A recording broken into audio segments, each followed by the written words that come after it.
So I'm here with Eric Garcia Mendez, who works with one of Civic Nebraska's close organizational partners, Nebraska Appleseed. Thanks Yeah, for coming out tonight yeah, no problem. here to the 2025 Strengthening Democracy Awards. I am curious, what does bring you out tonight? Why did you decide to attend?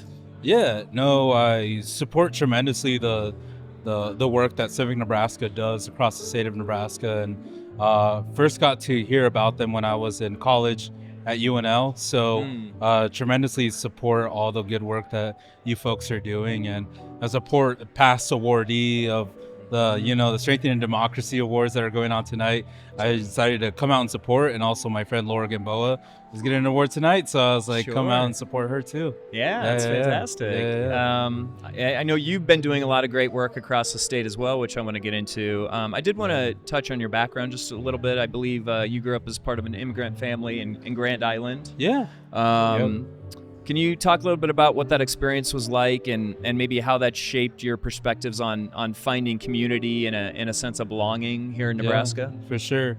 I say getting raised in a dual kind of tricultural household in Grand Island, Nebraska had its struggles, but it also had so much tremendous beauty of, I was born in an immigrant household with parents from Guatemala and Mexico, but then also getting raised like in this country where there's a different culture, right? Yeah. All of that fusing together in the house is yeah, it just led me to be more engaged in the community and have tremendous respect for where our community as immigrants, where they came from and where they're going, and just tremendous appreciation for all that they do.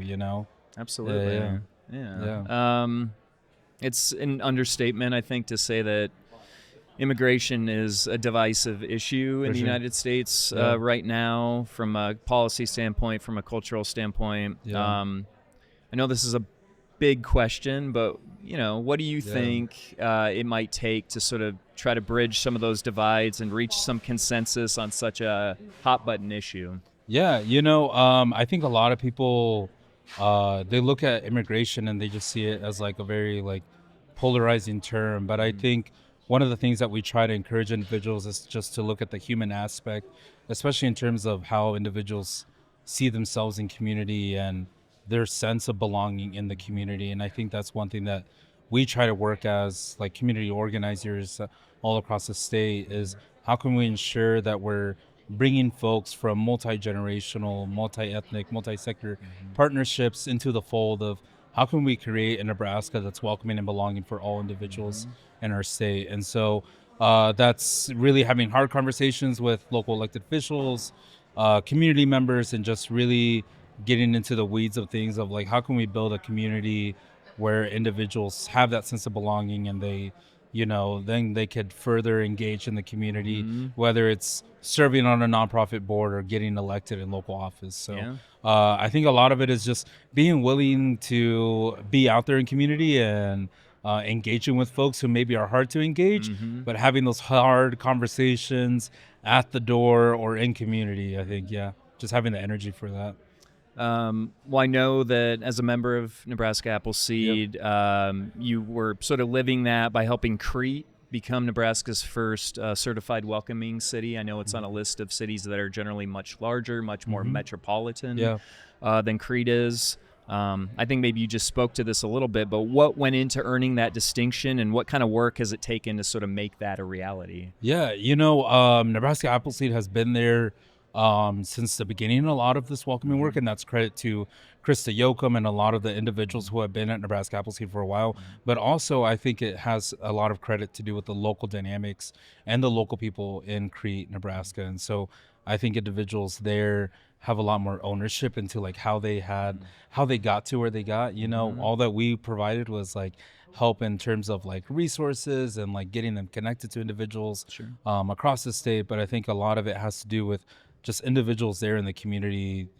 They know their community best, and just us encouraging them along the way and kind of navigating them, I think that's where the credit goes to. Sure. Yeah. I know that I believe you also serve on the Board of Education for Grand Island Public Schools. Why do you think it's so important for members of a community to get involved with local boards or local commissions? And What misconceptions maybe have you come across when it comes to that type of civic engagement and what it takes? Yeah, I think a lot of people are scared to kind of like serve on a an elected position, and I think a lot of it has to do with, you know, just knowing if you want to engage like in politics or running for office, is knowing to get in it for the right reasons. And so a lot of times it's really just, if you lead with your values, and if you think you're in the right position, the right kind of realm of understanding of where you are in life and what you can give in that position, I say go for it. There's always support from friends, community members, local people in the community. And I think just making sure that you're connected and getting in it for all the right reasons. I think just, yeah, encouraging individuals to do that. And you don't have to go into it knowing everything. You can Yeah, learn as you go, exactly. right? Yeah. You kind of learn along the way, Yeah. from people who have been in that service, but also get connected with individuals who are serving in that position. Like if you want to run for city council or school board, like get connected with those individuals, and they'll lead you, like where you, and mentor you to where you want to go. Because I know a lot of like several individuals in Grand Island who serve in like public office, and making sure that you're in connection with them, you get connected with them, and then ask them like, hey, how is it to serve in this position? What does it take? How much time? And then just also knowing, just, yeah, being in there for all the good reasons, and not with a personal agenda. Right. Yeah. Absolutely. Yeah. And stuff like that. Well, your work is inspiring. Thank you for Oh, yeah, everything thank that you. you're doing Yeah. for the state of Nebraska. Thank you for being here tonight. Hope you have a Thank great you. time. Yeah, thank you. Yeah.